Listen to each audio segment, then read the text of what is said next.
Hello guys, welcome back to the channel. Welcome back to the boilerplate.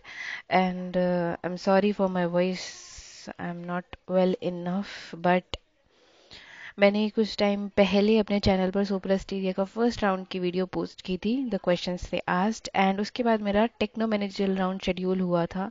सो अभी मैं ये video post कर रही हूँ, techno managerial round, second round in Superstaria for React JS developer, front end role basically, and 4 years of experience. तो ये वाला जो राउंड था ये फेस टू फेस था, like they asked me to come to office. So बिना time waste किए सबसे पहले मैं आपको बता दूं कि जो टेक्नो मैनेजरल राउंड था ये कम्प्लीटली टेक्निकल था. इसमें मैंने एक्सपेक्ट किए थे कि मैनेजरियल क्वेश्चंस होंगे, बट बहुत रेयर, लाइक आप क्वेश्चन देख के आप पता लगा लेना कि इसमें से कौन सा मैनेजरियल क्वेश्चन है, but it was completely technical. तो सबसे पहले उन्होंने मुझसे बेसिक इंट्रोडक्शन पूछा. ये मैं फिर से बोलूंगी, you can lead the interview with this answer. तो इट्स वेरी इंपॉर्टेंट कि आपके पास आपका इंट्रोडक्शन तैयार हो, जिस डायरेक्शन में आप जाना चाहते हो ना कि इंटरव्यूअर मुझसे ये क्वेश्चंस पूछे, ये कैटेगरी के क्वेश्चंस पिक करे, तो आप अपना इंट्रोडक्शन अकॉर्डिंगली प्रिपेयर कर लो. Then he asked me about session storage versus local storage, and why to use cache and cookies. What is package lock.json. ये उन लोगों के लिए इम्पोर्टेंट क्वेश्चन है जो प्रोफाइल स्विच कर रहे हैं और उन्होंने प्रोजेक्ट पे कभी काम नहीं किया है. Then he asked me about Webpack. What is Webpack? Basic introduction only. Form library, ये टेक्निकल राउंड में भी पूछा गया था और अभी मैनेजरियल टेक्नो मैनेजरियल में राउंड 2 में भी पूछा गया है. What is form library? I said I have no idea about it, so he give me a hint of Formik. So make sure that you know about Formic. Then he asked me about Redux versus Context API, और इसमें थोड़ा सा explanation expect करते हैं interviewers, like they want to know when to use Redux and when to use Context API, what are the pros and cons of both. Then he asked me about why do, oh sorry, I wrote it a bit wrong. What do we do? Oh, maybe it's right. What do we do to make our site responsive? So like mobile friendly होनी चाहिए, then desktop पे भी ठीक दिखनी चाहिए, tablets पे भी ठीक ठीक दिखनी चाहिए. तो उसके लिए हमें क्या करना होता है, और वो एक्सपेक्ट कर रहे थे कि एक सिंगल चीज हम कर रहे होते हैं अपनी पूरी एप्लीकेशन में, एक word again, but it's okay, you can search. उसके बाद Redux state check in browser through web tools, कि अगर हम रिडक्स से स्टेट हैंडलिंग कर रहे हैं अपनी एप्लीकेशन की, तो हमें पता कैसे चलेगा कि एपीआई से जो स्टेट्स फेच हो रही हैं वो रिडक्स में कैसे जा रही हैं और कौन सी स्टेट्स फिलहाल रिडक्स में प्रेजेंट है. So this was his. Then he asked, is it efficient to hit API in every keystroke and how can we optimize? सो ये ऐसा इसलिए उन्होंने पूछा क्योंकि मैंने उन्हें बोला था कि मेरे प्रोजेक्ट में काम होता है जहाँ पे हर की स्ट्रोक पे एपीआई हिट होती है. तो उसके लिए उन्होंने पूछा कि क्या ये एफिशिएंट है, अगर नहीं है तो क्या सोल्यूशन हो सकता है. व्हेन आई अबाउट डिबाउंसिंग, तो उन्होंने मुझसे थ्रॉटलिंग पूछा. फिर he came to custom hooks and इसका एक प्रैक्टिकल क्वेश्चन पूछा which is at the end of the video. उन्होंने पूछे, यस टेक्नो मैनेजरल राउंड में प्रैक्टिकल क्वेश्चंस पूछे, I wrote the code. Then he asked me about on paper, I wrote the code on paper only. उसके बाद उन्होंने fetch और एक्सियस के बीच का डिफरेंस पूछा, कौन सा हमें कब यूज करना चाहिए. देन टाइप्स टाइपस्क्रिप्ट में सबसे इंपॉर्टेंट, क्योंकि उसमें ज़्यादा कुछ है नहीं ऐसा पूछने वाला, तो ज़्यादातर लोग टाइप और इंटरफेस के बीच का डिफरेंस पूछते हैं, तो that you should know. SSR और एसएसडी क्या होता है, अगर आपने अपने रेज्यूमे नेक्स्ट जेएस लिखा है तो. SSR and SSG. एचओसीज क्या होते हैं, इसका इसलिए लाइक एचओसीज की ना मेरे पास एक अच्छी खासी स्टोरी है जिससे ये क्लियर हो जाता है आपको कितनी नॉलेज है हुक्स की, परफॉर्मेंस ऑप्टिमाइजेशन की, एटसेट्रा एटसेट्रा. तो if you want to know I can make a video on that story. छोटी सी स्टोरी है जिससे आप अगर इंटरव्यू में बोलोगे तो they will get the idea that you know that and you have worked on डालना है. सो please comment down and let me know if you want this story, a short story. Or I don't know if I have wrote this in this list or not, but he also asked me about the difference between use callback, use memo, react.memo, etc. etc. Then he asked, does browser understands the Redux code? How does compiling work in browser? What helps in this? How do you handle version? You can mention GitHub, GitLab. ये compiling वाला का answer है Babel that you can से.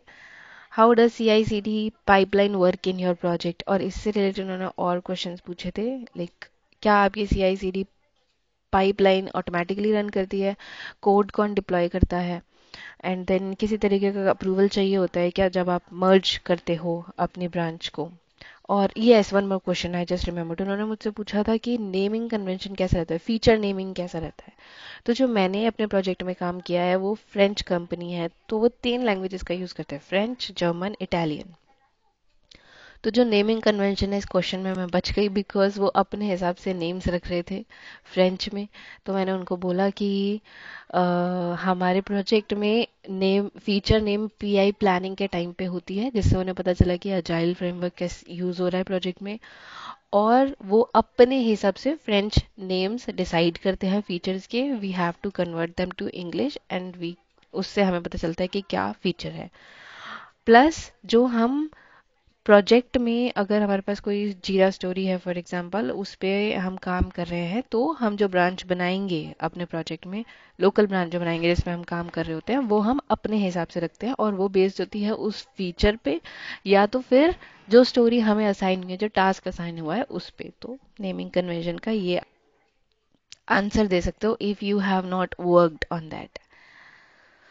हम फिर question था कि functional versus class का उनके बारे में बता सकते हो.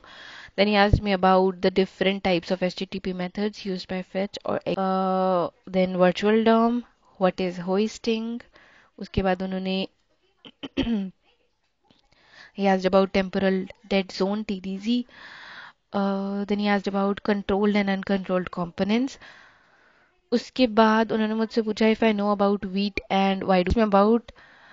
Then he asked me if my application is accessible or not.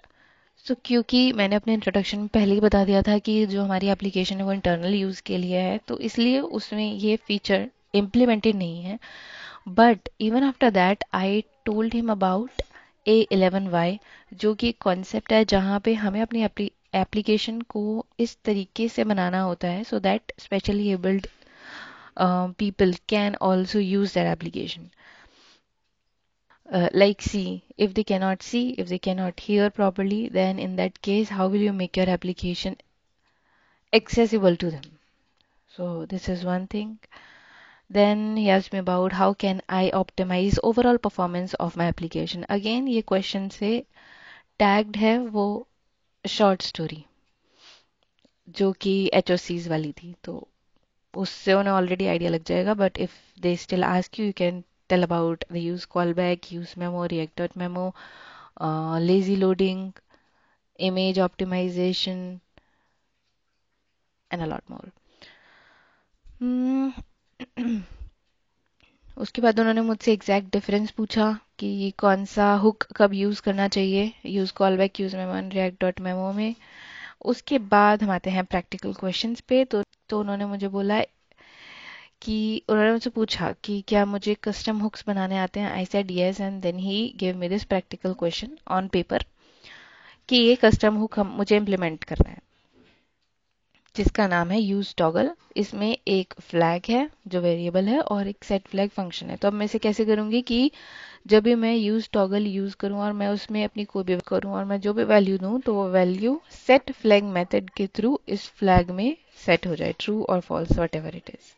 ये क्वेश्चन था. इसका implementation, make sure that you return this array at the end of the function and you use state for the state updates. Then he asked me about objects, guess the output, const name है the boilerplate और उसके बाद मैंने name change कर दिया reactor path. ऐसे ही यहाँ पे const object है जिसमें नेम एक की है द बॉयलर प्लेट एंड मैंने ऑब्जेक्ट का नेम चेंज किया रिएक्ट प्रैप. तो अब हमें ये बताना है कि कौन सा वाला कोड वर्क करेगा, किसका आउटपुट क्या होगा और किस में एरर आएगा या जो भी है. So just to answer this question, क्योंकि ये कॉन्स्ट वेरिएबल है तो इसलिए इसमें एरर आएगा. We can not change the constants. And क्योंकि ये ऑब्जेक्ट है तो ये ऑब्जेक्ट का यहाँ पर नेम है, तो अब ये रेफरेंस हो गया, इसलिए हम इसको चेंज कर सकते हैं. तो it will not throw any object, it will not throw any error. It will just update the value of tbp to react prep. Then one more question उन्होंने पूछा, triple equals and double equals. ये आपको theoretically अगर आता है तो make sure कि आपको प्रैक्टिकली समझ में आता है कि अगर ये वाला जो क्वेश्चन था यहाँ पर, उसमें यहाँ पे नेम है, इसको मैं ऑब्जेक्ट के इक्वल रखूंगी तो ऑब्जेक्ट के नेम के इक्वल रखूंगी तो क्या होगा, टीबीपी है फॉर एग्जांपल, अभी चेंज नहीं किया, तो उस केस में मैं रखूंगी तो क्या होगा, यहाँ पे भी टीबीपी है वैल्यू, यहाँ पे भी टीबीपी है, तो ट्रू रिजल्ट होगा या फॉल्स. सेम डबल इक्वल्स के साथ क्या होगा. ये बहुत छोटा सा एग्जांपल है, तो आप लोग खुद जाओ कंपाइलर पे डालो, देखो कि क्या आंसर निकलता है सब कुछ. And apart from all this, if you have any kind of C, ये क्वेश्चंस और इंटरव्यू एक्सपीरियंस शेयर करते वक्त आई डोंट नो एग्जैक्टली आप लोग कहाँ पे स्टक हो, क्या चीज़ है जो आपको चाहिए. मे भी बहुत सारे क्वेश्चंस ऐसे हो सकते हैं जो आपको नेट पे ढूंढने पे भी नहीं मिल रहे, तो मेक श्योर कि आप कमेंट करो. आई थिंक जिन क्वेश्चंस में ज़्यादातर आपको प्रॉब्लम होगी वो कॉन्सेप्ट्स नहीं होंगे, वो होंगे मैनेजरियल काइंड ऑफ क्वेश्चंस कि प्रोजेक्ट में काम कैसे होता है. तो अगर आपने प्रोजेक्ट में काम नहीं किया है या फिर कैसे प्रोजेक्ट में काम किया है जहाँ पे आपकी करंट स्किल अलाइन नहीं हो रही है, तो in that case that information is important for you. So if you want to know that, please let me know, comment down. And that's it from my side.